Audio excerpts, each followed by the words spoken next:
Hi there Scorpio, thank you for joining me for your weekly forecast for week commencing the 30th of June.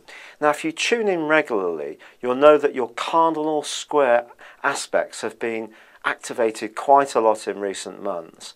In fact, it's been quite a picture this year, and therefore the influence of Pluto, your co-ruler, has been very important to all this because it's been interacting with other planets. And Pluto is a mightily important little influence. And this week it is going to be back in opposition with another planet, this time the Sun. In fact, it's going to be in opposition with both Mercury and also Venus this month. However, what this particular aspect does is concentrates your thinking about the things you feel really passionate about. And as I've hinted to you before, Scorpios can be quite direct in expressing the point of view, even if in other ways people can find you a bit mystifying. They see you as a bit of a closed book, that you're not necessarily as open about your own feelings and reactions to situations. It's more about facts and figures, or about how you feel about other people. That's when you can be a bit blunter and to the point, and there can definitely be an element of that this week. But you need to make sure, because Mars is still clashing with Uranus, that you're not speaking out in some way which is motivated by some deep insecurities within you. And some of these can be still continue to be stirred up by Mars working its way through your 12th solar house. This has been going on, as I've said to you before, since the end of last year.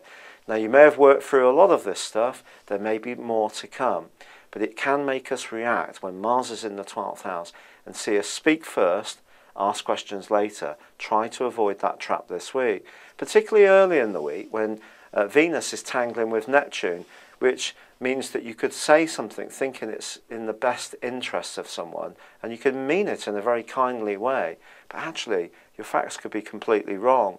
And with Mercury also twisting backwards still, you need to get beneath the surface of situations. Don't view things superficially. Try to understand what the real factors are deeper down before coming up with that opinion. And then if you do have an opinion, which you're perfectly entitled to have, try to measure it in a way which is less emotional, less ruled by anger, fear, or a reaction. So it's more proactive rather than a reactive. This is true even towards the end of the week when there is a quarter moon, which once more could see you tempted to blow something out of proportion. We all have a story in our mind of how certain events have played out.